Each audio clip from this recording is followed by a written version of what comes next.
നല്ലൊരു മനോഹരമായ കവിവാക്യമുണ്ട്.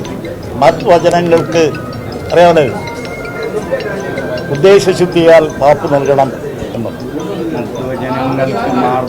മദ്വചനങ്ങൾക്ക് മാർദ്ദവമില്ലെങ്കിൽ ഉദ്ദേശശുദ്ധിയാൽ മാപ്പ് നൽകൂ എന്നൊരു വരിയുണ്ട്. ഈ ജില്ലയിൽ അത്യാവശ്യമായി സംഘടനാ പ്രവർത്തനങ്ങളിൽ നമുക്കറിയാം, വളരെ താഴെ തട്ടിലേക്ക് പോകുമ്പോൾ അച്ചടിച്ച ഭാഷയിലൊന്നും താഴെ തട്ടി സംസാരിക്കാൻ നോക്കൂല. നമുക്ക് വളരെ എങ്ങനെയെങ്കിലും ഈ സംഘടന ഇന്ന് കാണുന്ന ഈ ശക്തി തിരിച്ചു കൊണ്ടുവരണം എന്നുള്ള ആവേശത്തിലാണ് ഞങ്ങൾ ഒരുമിച്ച് പ്രവർത്തിക്കുന്നത്.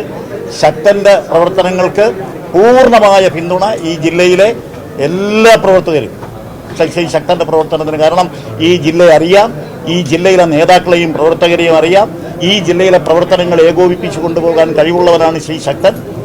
മുൻ DCC പ്രസിഡന്റ് എന്നുള്ള നിലയിൽ ഞാൻ മാത്രമല്ല, മുൻ DC പ്രസിഡന്റുമാരുണ്ട്, KPCC ഭാരവാഹി, ഞങ്ങൾ ഒറ്റക്കെട്ടായി ഒരു ടീമായി ഞങ്ങൾ ഈ ശ്രീ ശക്തന്റെ പ്രവർത്തനത്തിന് എല്ലാവിധമായ പിന്തുണയും നൽകും. ഞാൻ ഒരു 55 വർഷം കൊണ്ട് ഈ ജില്ലയിൽ പ്രവർത്തിക്കുന്ന ഒരാളാണ്. എനിക്ക് അങ്ങനെ ഒരു അഭിപ്രായമില്ല. ആരെങ്കിലും ഗൂഢാലോചന കൂടിയിട്ടാണ് ഓരോ പ്രവർത്തകനോട് പ്രവർത്തകനല്ല, ബ്ലോക്കിന്റെ സെക്രട്ടറിയാണ്. ബ്ലോക്കിന്റെ സെക്രട്ടറിയോടാണ് DC പ്രസിഡന്റ് സംസാരിക്കുന്നത്. അത് ചോർന്നത് എങ്ങനെ?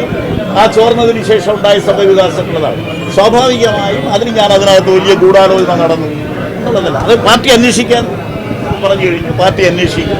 ആ പാർട്ടി അന്വേഷിക്കുന്ന ഫൈൻഡിങ്സ് എന്താണെങ്കിൽ അത് കേൾക്കാൻ ഞങ്ങൾ ബാധ്യസ്ഥരാണ്.